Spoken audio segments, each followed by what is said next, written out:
और एलेन ने एक नई संकल्पना दिया जिसमें उपयोगिता की मापनीयता का कोई प्रश्न नहीं है, और उसका नाम रखा गया है उदासीनता वक्र विश्लेषण। तो उदासीनता वक्र विश्लेषण में एक इसमें जो बेसिक कंसेप्ट है वह है कि उदासीनता वक्र क्या है, और इसका दूसरा जो कंसेप्ट है वह है उदासीनता मानचित्र क्या है, और तीसरा इसका कंसेप्ट है वह है बजट लाइन।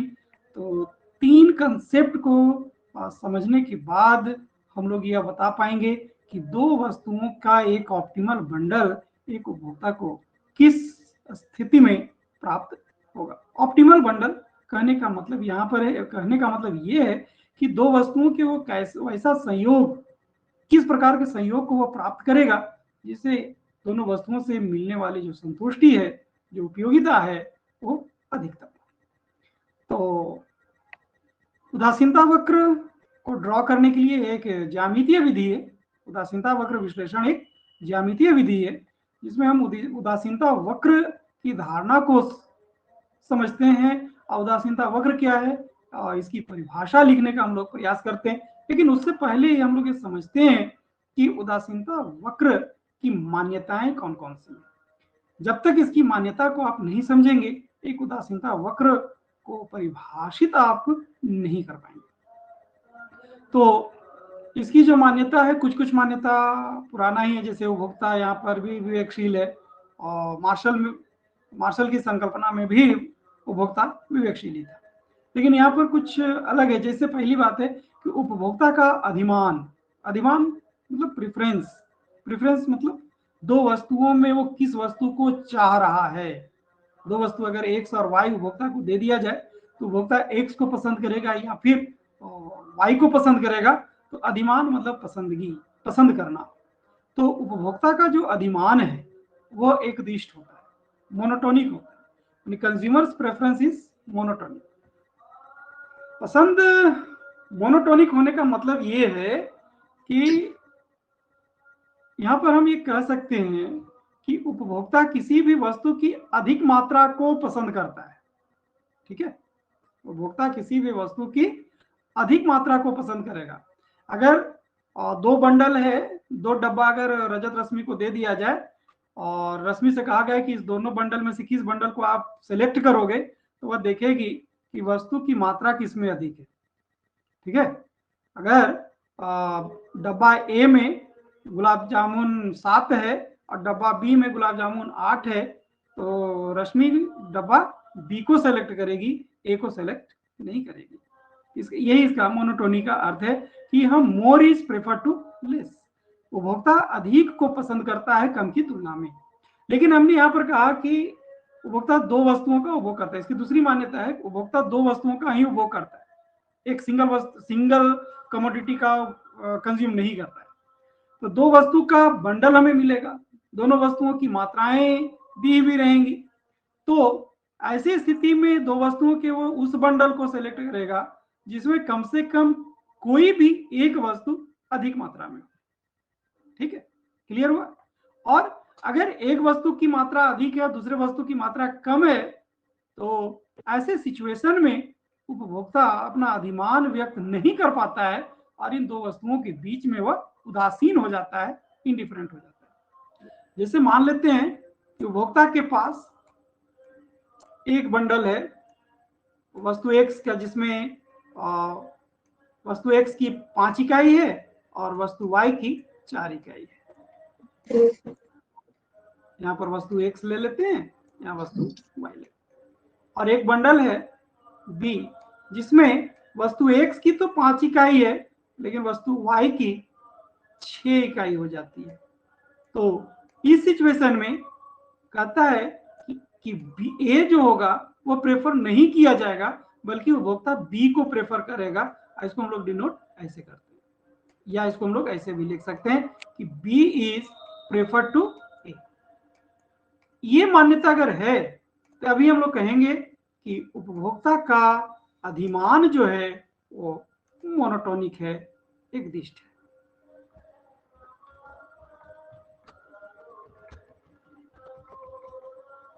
एकदिष्ट है।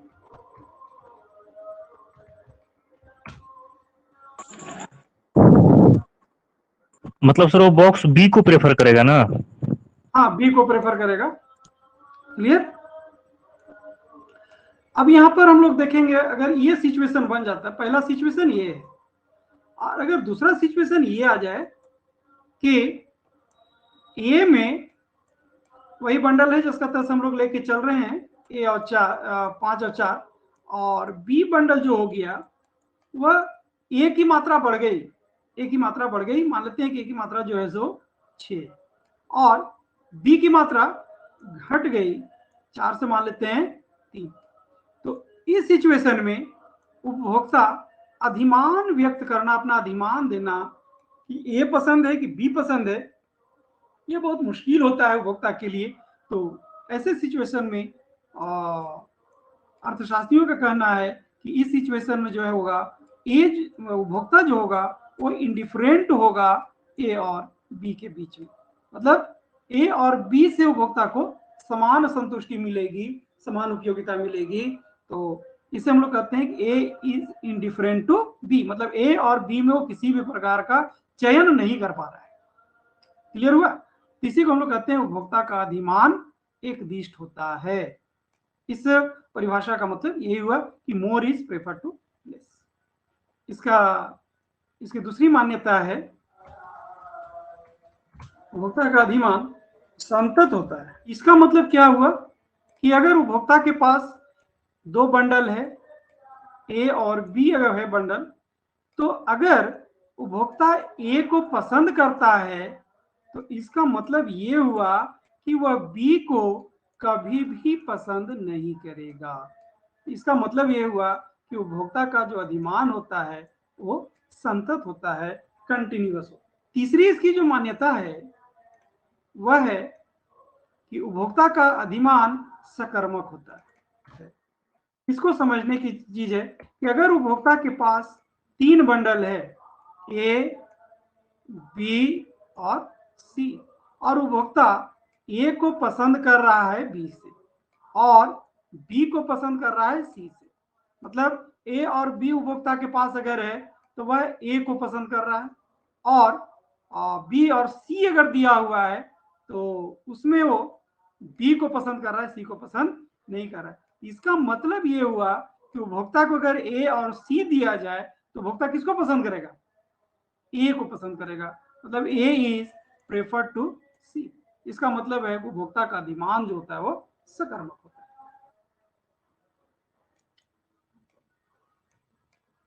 यहां पर हम लोग एक वस्तु x को रख लेते हैं और यहां पर हम लोग वस्तु y को रखते हैं।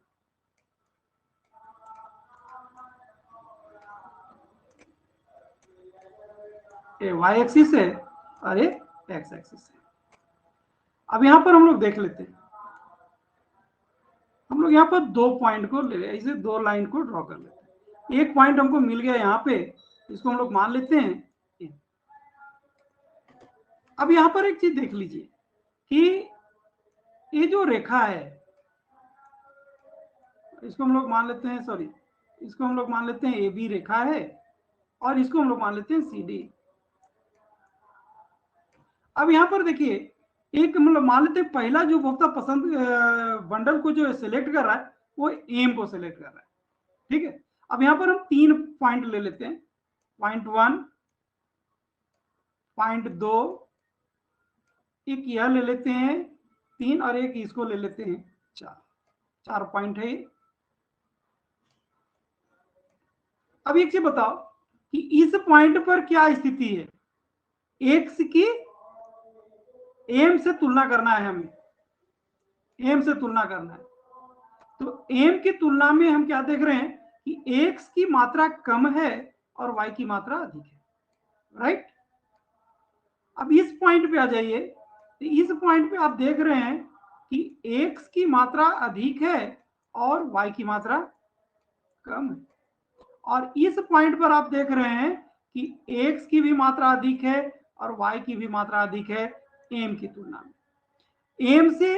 एम से बी में अगर आप चले जाइए तो एम की तुलना में एक्स की मात्रा अधिक है। तो ये जो रीजन आपको मिल रहा है, ए वाला ए पॉइंट, ये रीजन जो मिल रहा है सी ए बी ए, इस रीजन को हम लोग क्या कहेंगे? इस रीजन को हम लोग कहेंगे पसंद का रीजन है। यहाँ पर उपभोक्ता का संतुष्टि अधिक मिलती है, ये हम लोग को प्रेफर्ड रीजन कहेंगे, और इस रीजन में उपभोक्ता की संतुष्टि अधिक होगी। अब ये पॉइंट, ये रीजन ले लीजिए आप, OAMD। इस रीजन में आप क्या देख रहे हैं? इस रीजन में आप देख रहे हैं कि इस रीजन में एम की तुलना में दोनों वस्तुओं की मात्राएं कम हैं, इसलिए एम की तुलना में सारे पॉइंट्स यहां पर होंगे वो इंफीरियर होगा, उसको उपभोक्ता कभी भी पसंद नहीं करेगा। क्लियर? लेकिन व्हाट अबाउट सी और BM, मतलब ये रीजन, एक ये पॉइंट रीजन और एक ये रीजन में क्या आप देख रहे हैं? ये रीजन में आप देख रहे हैं, अगर हम इस रीजन की बात करें, ए रीजन की बात करें, इसको हम लोग अगर मान लें एन, और इस रीजन को अगर मान लें हम लोग, एन रीजन का कोई भी पॉइंट आप देखते हैं, इसमें y की मात्रा अधिक है, x की मात्रा कम है ना? तो इसका मतलब है कि एन रीजन में एम की तुलना में उपभोक्ता जो है वो क्या कर रहा है? उपभोक्ता है इनडिफरेंट है, तटस्थ है। उसी प्रकार एम रीजन में, पी रीजन में भी उपभोक्ता एम की तुलना में तटस्थ रहता है, कभी भी पसंद नहीं कर पाता है। तो यहाँ पर हमको बहुत सारे पॉइंट मिल सकते हैं, बहुत सारा पॉइंट मिल सकता है। एक पॉइंट एन है, इस तरीके से अगर हम लोग ले लें, एक पॉइंट क्यू ले लें, एक पॉइंट आर ले लें, एम है ही, और एक पॉइंट एस ले लें। यहाँ पर आप देख रहे हैं कि इसमें इंडिफरेंट है, और यहाँ से अगर हम आप एक रेखा ड्रॉ कर्व कर लें, तो ये जो कर्व होगा, इस कर्व को ही हम लोग उदासीनता वक्र कहेंगे। उदासीनता वक्र कहेंगे या तटस्थता वक्र कहेंगे। क्लियर हुआ? सर एक फ्रेश ग्राफ फिर से बनाइए ना।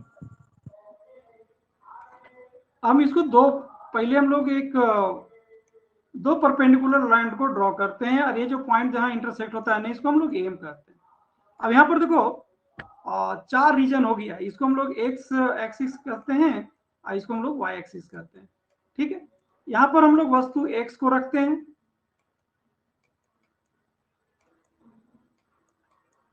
और वाई एक्सिस पे वस्तु वाई को रखते हैं। यहाँ पर ध्यान देने की बात है कि वस्तु एक्स और वस्तु वाई कोई भी वस्तु हो सकती है ना? यहाँ पर आप देख रहे हो कि 4 रीजन, एक 4 क्षेत्र में बंट रहा है। इसमें एक क्षेत्र है P, एक क्षेत्र है Q, एक क्षेत्र है R, और एक क्षेत्र है S। आप Q पे देखो, Q पे देखने के बाद क्या, Q पर आप क्या देख पा रहे हो कि वस्तु X और वस्तु Y दोनों की मात्राएं अधिक है, राइट? अधिक है या नहीं है बोलो?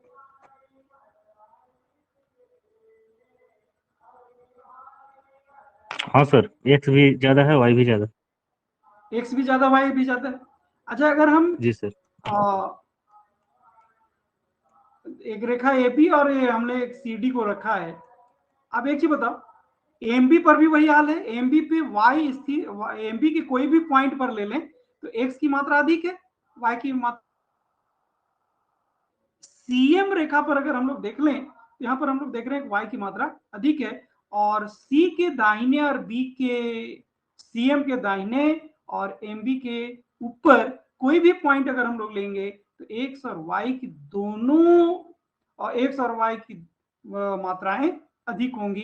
तो इस सिचुएशन पर क्यू रीजन का कोई भी पॉइंट एम की तुलना में पसंद किया जाएगा कि नहीं किया जाएगा? किया जाएगा, हाँ या ना?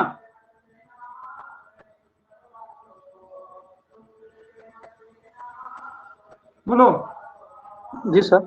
रूपा, हाँ विद्या बताइए, तो क्यू को एम की तुलना में पसंद किया जाएगा ना? जी सर। उसी प्रकार एमबी का कोई भी पॉइंट पे उपभोक्ता उदासीन नहीं होगा, बल्कि एमबी के कोई भी पॉइंट को एम पॉइंट की तुलना में वो पसंद करेगा, और MC के भी प्रत्येक पॉइंट को AM की तुलना में वो पसंद करेगा, राइट। अब आ जाइए MD और AM। MD का कोई भी पॉइंट M से इंफीरियर होगा, कभी भी वो पसंद नहीं करेगा। क्यों?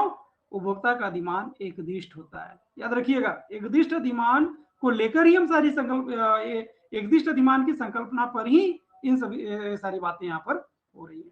तो MD के पॉइंट, MD का कोई भी पॉइंट को उपभोक्ता पसंद नहीं करेगा, उसी प्रकार AM के कोई भी पॉइंट को उपभोक्ता पसंद नहीं करेगा।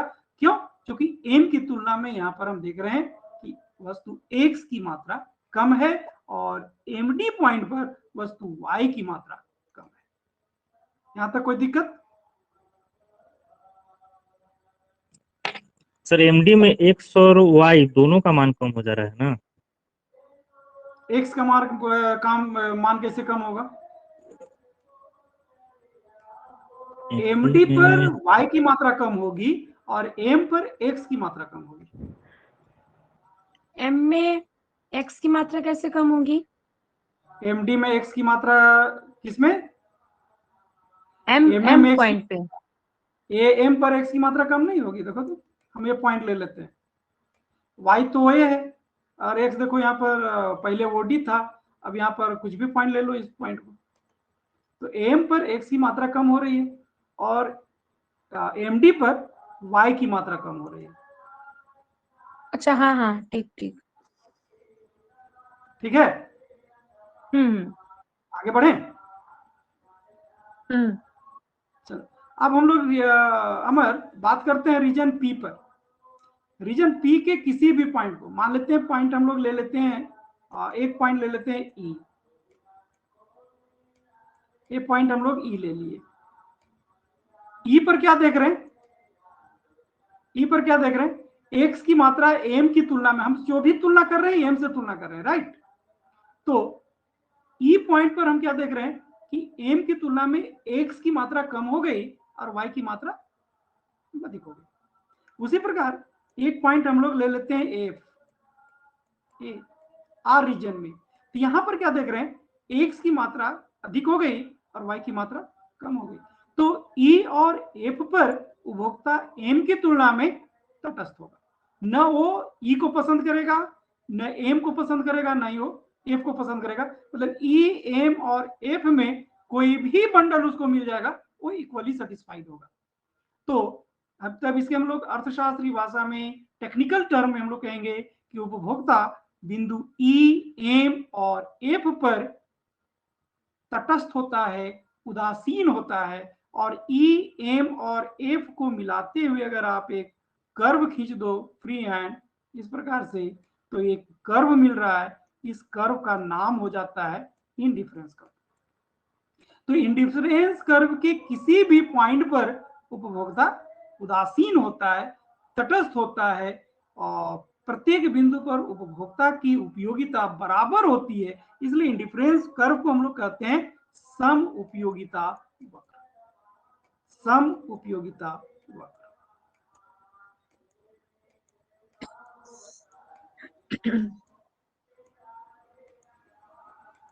इसको हम लोग आइसो यूटिलिटी कर्व भी कहते हैं। क्वेश्चन आता है कि उदासीनता वक्र का एक और नाम है। उदासीनता वक्र को हम किस नाम से जानते हैं? ठीक है, इसका नाम हो जाएगा सम उपयोगिता वक्र या आइसो वक्र। क्यों? इसलिए कि इसके प्रत्येक बिंदु पर उपभोक्ता उदासीन होता है, प्रत्येक बिंदु पर उपभोक्ता की उपयोगिता या संतुष्टि बराबर होती है। चलिए, ये इंडिफरेंस कर्व है IC, 0 और वो X और Y। अब देखो यहाँ पर इसके प्रत्येक बिंदु एक बंडल को बताएगा, दो वस्तु के बंडल को बताएगा।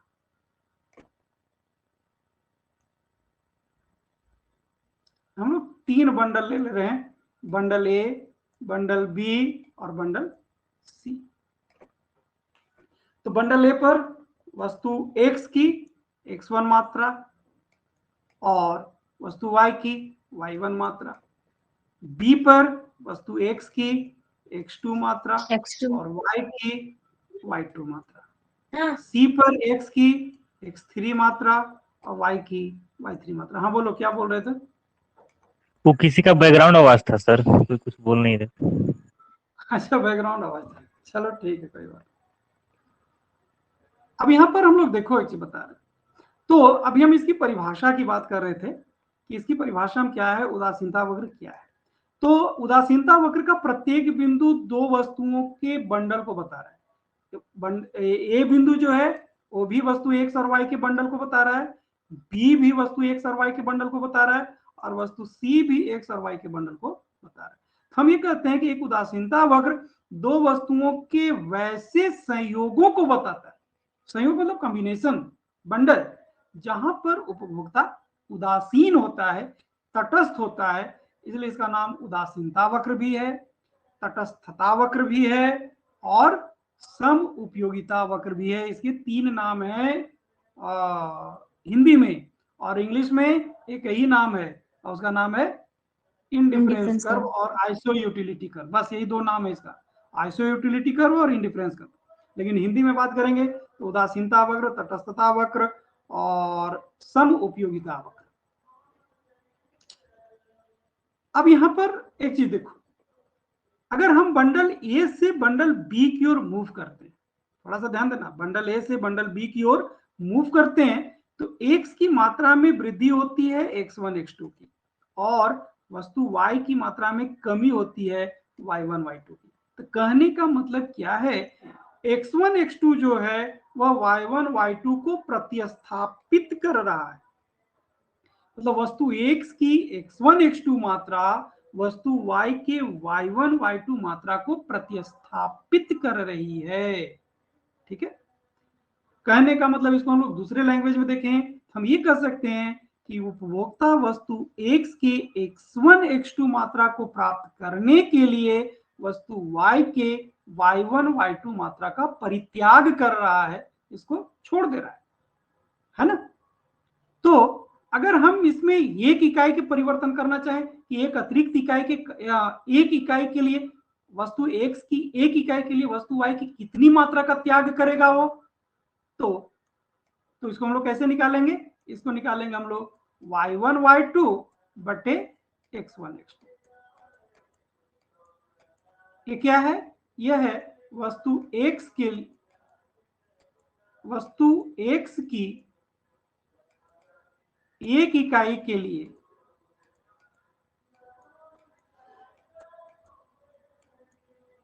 वस्तु x की एक इकाई के लिए वस्तु y की त्याग की गई मात्रा,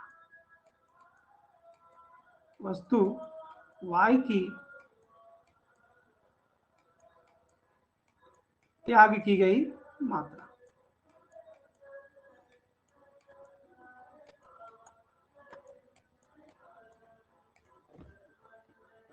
x1 x2 के लिए वो y1 y2 त्याग कर रहा है, इसलिए अगर एक इकाई के लिए वो कितना त्याग करेगा, y1 y2 बटे x1 x2, और इसको हम लोग संकेत में लिखेंगे डेल्टा y बटे डेल्टा x। क्लियर हो गया? तो इसको हम लोग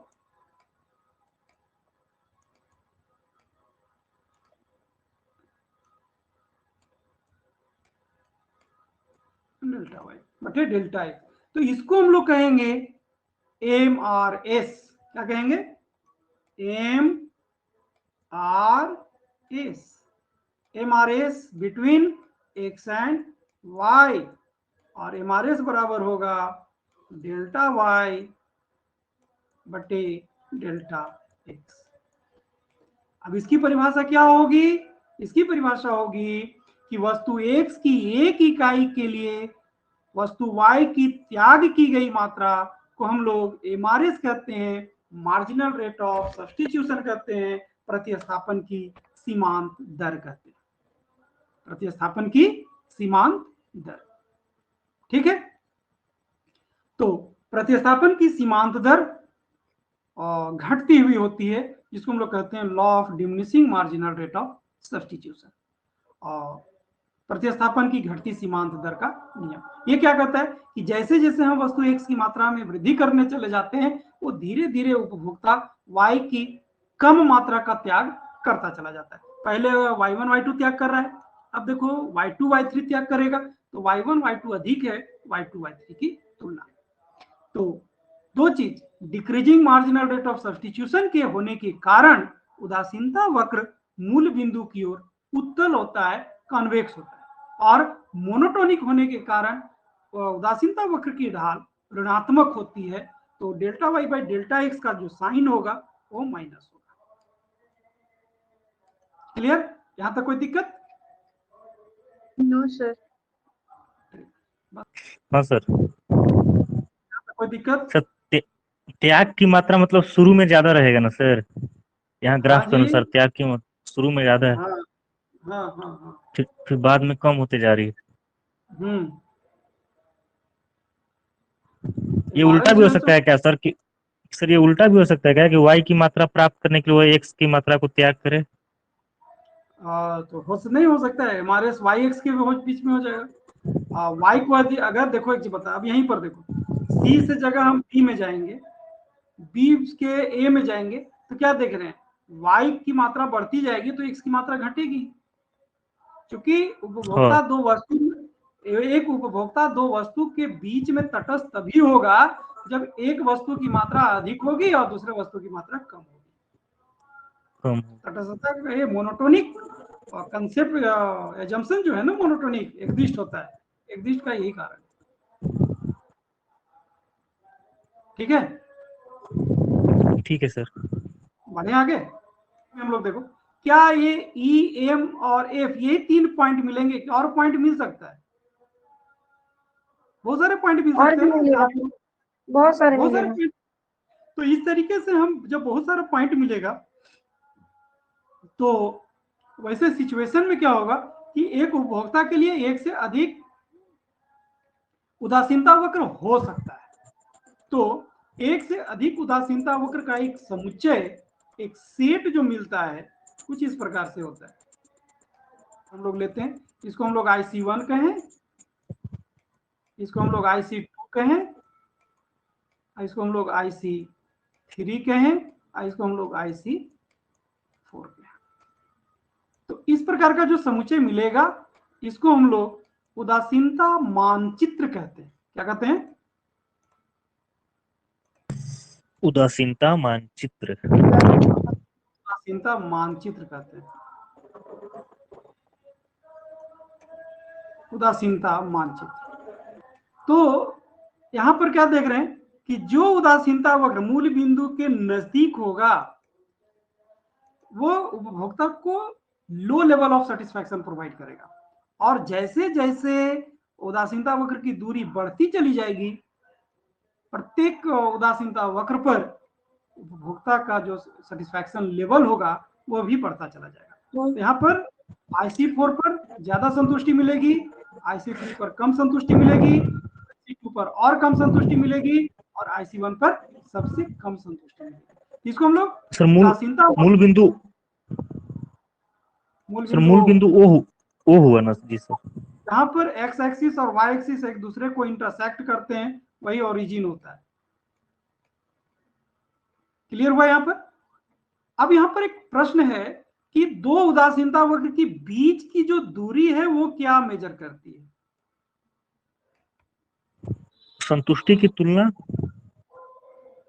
सोचो पहले बढ़िया से, एजम्पशंस को याद करो।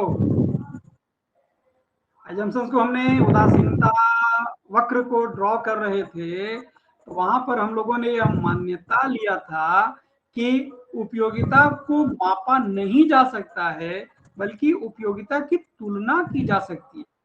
ठीक है जी सर। तो जी सर। IC1 की तुलना में IC2 पर अधिक संतुष्टि मिलेगी, लेकिन कितनी अधिक संतुष्टि मिलेगी ये हम नहीं बता सकते हैं। इसलिए IC1 और IC2 के बीच का जो डिस्टेंस है उसका कोई अर्थ नहीं है, उसका कोई अर्थ नहीं है, ये मीनिंगलेस है। और दोनों ये आपस में स्वतंत्र पैरेलल हो सकते हैं, पैरेलल नहीं भी हो सकते हैं, इसका कोई रिस्ट्रिक्शन नहीं कि पैरेलल ही होगा। क्लियर? तो लेकिन सर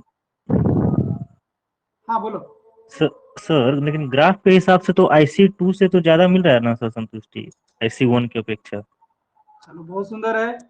हम एक लेकिन सिंपल एग्जांपल ले रहे हैं। जी सर। हमारे पास दो स्कूल है, स्कूल ए और स्कूल बी। ठीक है, स्कूल ए में 3 लड़के हैं XYZ, और बी में PQR। बढ़िया से समझना, X को 60% मार्क्स आया, Y को 58% मार्क्स आया, और Z को 56% मार्क्स आया। अब बताओ स्कूल ए का टॉपर कौन हुआ? ए का तो टॉपर X हुआ सर। X हुआ। सेकेंड टॉपर Y होगा। Y, और थर्ड टॉपर Z हो गया। Z, अब यहां पर देखो, P को आया 45% मार्क्स, Q को आया 40% मार्क्स, और R को आया 38% मार्क्स। अब स्कूल बी का टॉपर कौन है? P है सर। P है, मतलब X भी टॉपर है और P भी टॉपर है, राइट? हाँ राइट। दोनों टॉपर है। अब किसका कितना मार्क्स आया वो हम बाद में समझेंगे, लेकिन इस अभी हमको समझना है कि दोनों टॉपर है, दोनों रैंक दोनों का सेम है। ये भी फर्स्ट रैंकर है, ये भी फर्स्ट रैंकर है अपने विद्यालय में।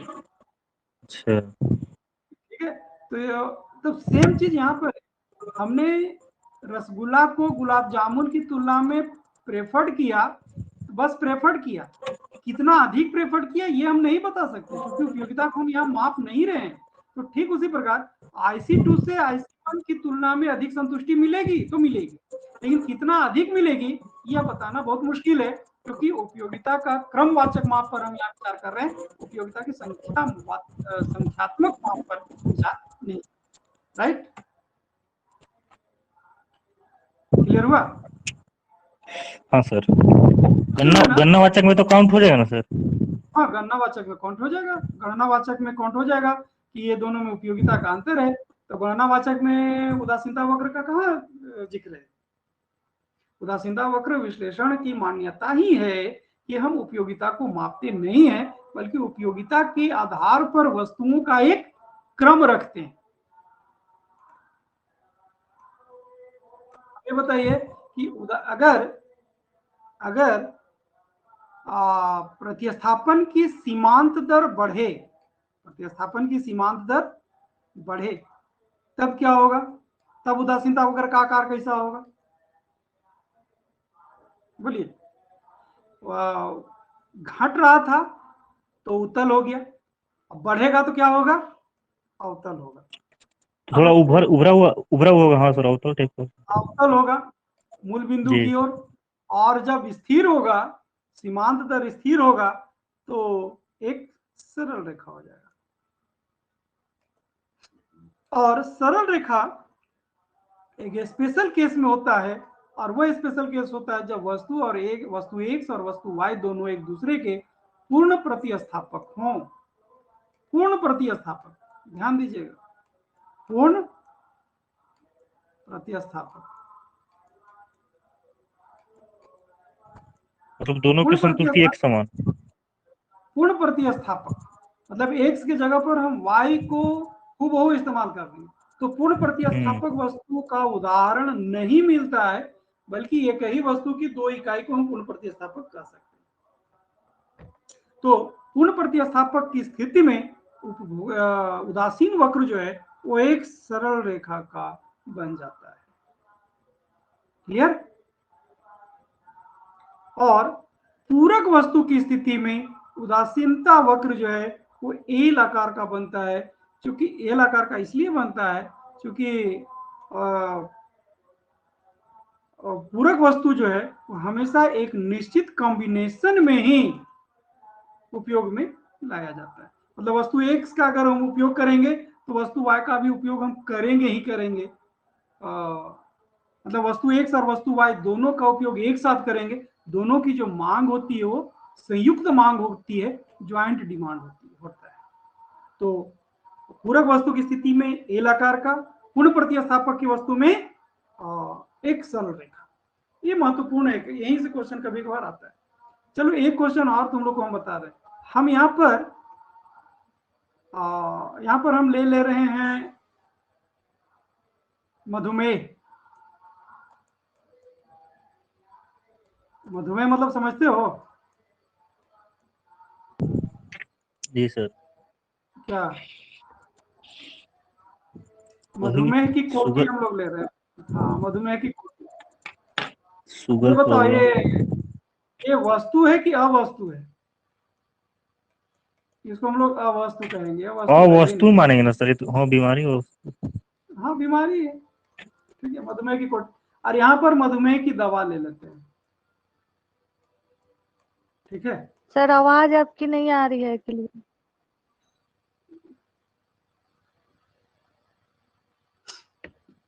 हेलो, ठीक है। आ रही है सर।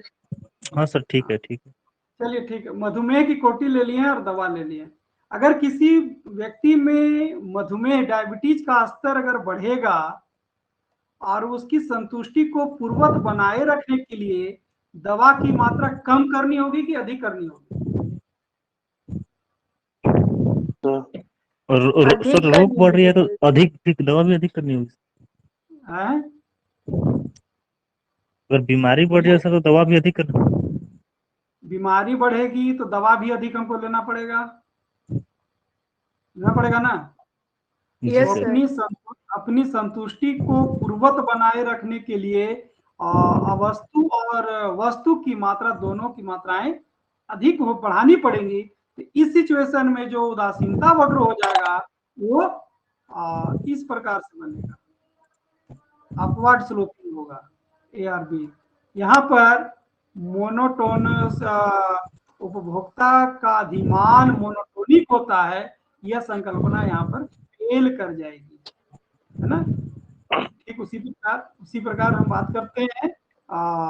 अगर पूरे सोसाइटी की बात करें, पॉल्यूशन और पॉल्यूशन को कंट्रोल करने के लिए जो एक्सपेंडिचर है, दोनों, ठीक है, पॉल्यूशन और पॉल्यूशन को कंट्रोल करने के लिए जो हमारा एक्सपेंडिचर है, तो सोसाइटी का सेटिस्फैक्शन लेवल पूर्ववत बनाने के लिए अगर पॉल्यूशन में वृद्धि होगी तो एक्सपेंडिचर में भी हमको वृद्धि करनी होगी, तभी उपभोक्ता का या समाज की संतुष्टि का स्तर जो है वो एक समान होगा।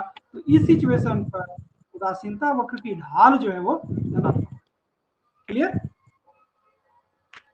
आप लोग को हम इसलिए बताए ये कि क्वेश्चन आ सकता है, ठीक है, कि वस्तु x और वस्तु y के बीच में उदासीनता वक्र की ढाल धनात्मक है, तो वैसे सिचुएशन में क्या कौन सा कथन सही होगा? दोनों वस्तु सामान्य है, दोनों वस्तुएं घटिया हैं, दोनों वस्तुएं विलासिता है, और दोनों वस्तुओं में कोई एक वस्तु जो है सो अवस्तु है। आपका उत्तर क्या होगा? दोनों वस्तुओं में कोई भी एक वस्तु अवस्तु है, x है, चाहे x हो चाहे y हो, दोनों में कोई भी एक चलेगा। क्लियर हुआ? जी सर। मतलब सर धनात्मक ढाल हमेशा एक अवस्तु की स्थिति में होती है। हाँ, ये अवस्तु की स्थिति में ही होगी धनात्मक। ये अपवाद है, ये नहीं के बराबर है। यहाँ पर उदासीनता वक्र का जो सिद्धांत है ना, वो सिद्धांत यहाँ पर फेल कर जाता है। लेकिन ये वास्तविक स्थिति आजकल हो रही है।